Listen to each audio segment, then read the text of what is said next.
bersama saya Nail Rahmi dengan NIM 221404034 akan membacakan hadis yang kedua, yaitu hadis tentang orang munafik.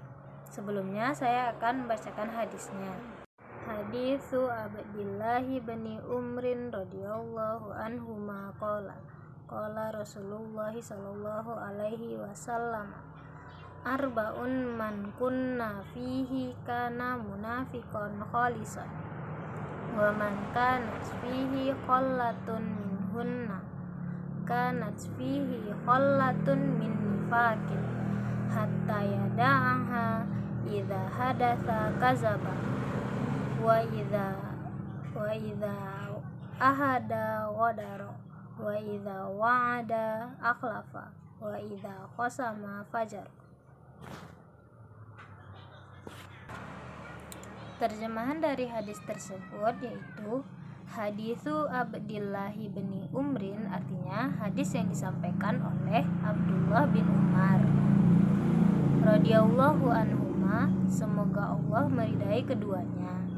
Qala, dia berkata, qala Rasulullah sallallahu alaihi wasallam, berkata atau bersabda Rasulullah sallallahu alaihi wasallam, arba'a, 4, man kunna, siapa diantaranya, fihi, padanya, kana, adalah dia, munafikon, seorang munafik, khalison, yang tulen atau benar-benar munafik, wa man kanat, dan siapa, fihi, pada orang itu, khallatun, satu cabang atau satu bagian, minhunna,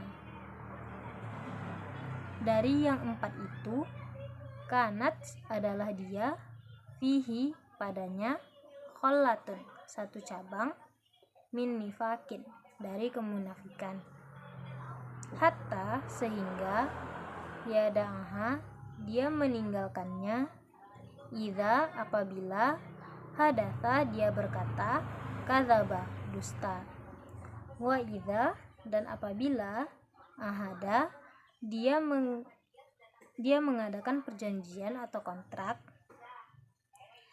ghadaro, dia mengkhianatinya, wa idza, dan apabila, wa'ada, dia berjanji, akhlafa, dia tidak menepatinya, wa idza, dan apabila, qasama, dia berselisih, fajaro, dia berlebih-lebihan. Jadi hadis ini menegaskan mengenai 4 sifat yang dimiliki oleh orang munafik. Dalam hadis ini dijelaskan bahwa apabila seseorang memiliki keempat sifat yang dijelaskan dalam hadis ini, maka dia benar-benar merupakan orang munafik atau munafik yang tulen. Dan apabila ada satu sifat saja dari keempat sifat yang ada pada diri seseorang, maka artinya dia punya 1/4 kemunafikan dalam dirinya.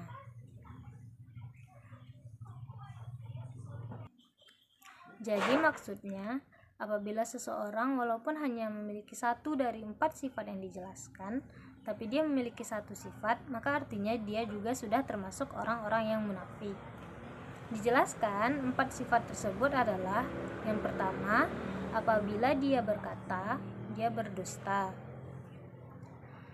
Yang kedua, apabila dia mengadakan sebuah perjanjian atau menekan kontrak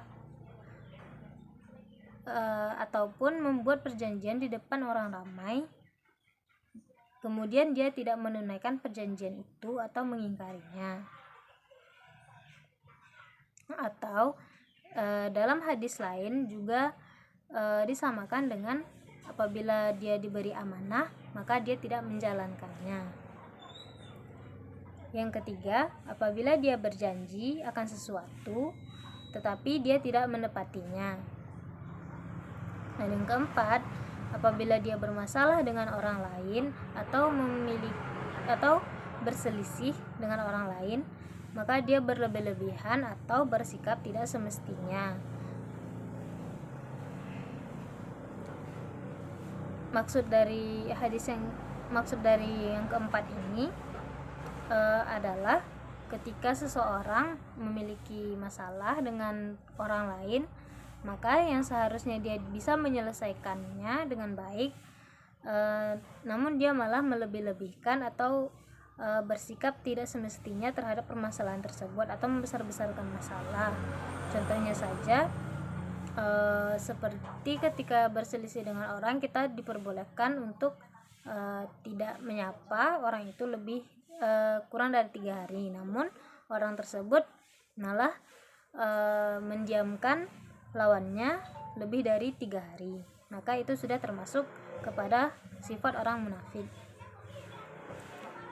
Selanjutnya, kaitan hadis ini dengan pendidikan. Yang pertama, hadis ini membicarakan tentang materi pendidikan, yaitu pendidikan tentang iman, di mana seseorang tidak boleh menjadi munafik, dan menjelaskan klasifikasi manusia khususnya tentang sifat-sifat orang munafik. Di sini ditegaskan walaupun seseorang hanya memiliki 1 atau setengah dari sifat-sifat kemunafikan, maka itu telah menjadikan dia sebagai orang munafik. Jadi dalam pendidikan hendaknya seorang guru menjelaskan kepada muridnya sifat-sifat orang munafik ini agar murid-muridnya dapat menghindari keempat sifat ini agar tidak termasuk kepada orang-orang yang munafik. Yang kedua, hadis ini juga merupakan bentuk dari metode pengajaran dengan berceramah, di mana di sini dijelaskan bahwa Rasulullah menjelaskan secara langsung atau berceramah tentang sifat-sifat orang munafik. Jadi metode pengajaran berceramah ini ditentukan dengan berdasarkan keadaan, kondisi, dan apa yang disampaikan. Jadi tidak sepenuhnya benar apabila orang-orang berkata bahwa metode ceramah bukanlah metode yang baik dalam pengajaran, karena dalam beberapa kondisi tertentu atau materi tertentu ada baiknya disampaikan dengan berceramah.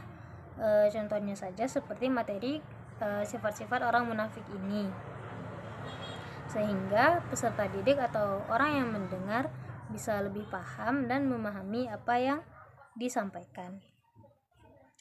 Bahkan banyak metode-metode mengajar yang basisnya itu adalah metode ceramah. Dari banyaknya metode-metode pengajaran terbaru yang ditemukan sekarang, namun tetap saja basisnya itu dari metode ceramah. Hadis ini diriwayatkan oleh Bukhari, Muslim, Tirmizi, Nasai,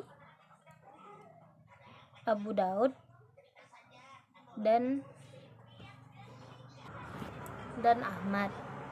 Jadi kesimpulan dari hadis ini adalah mengajarkan kita tentang sifat-sifat orang munafik yang harus dihindari sebagai umat muslim,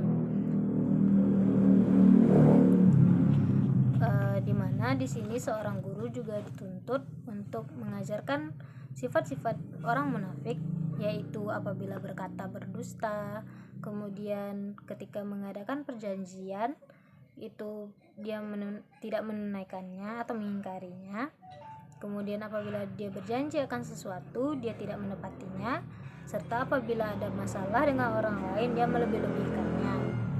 Jadi hendaklah seorang guru mengajarkan keempat sifat ini kepada muridnya agar muridnya dapat menghindari keempat sifat ini agar tidak termasuk kepada orang-orang yang munafik.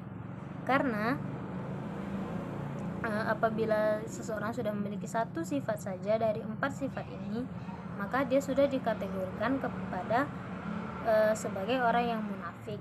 Dan apabila memiliki keempat-empatnya sifat ini pada diri seseorang, maka dia sudah benar-benar dikatakan orang munafik.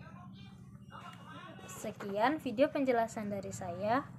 Salah dan janggal mohon dimaafkan. Assalamualaikum warahmatullahi wabarakatuh.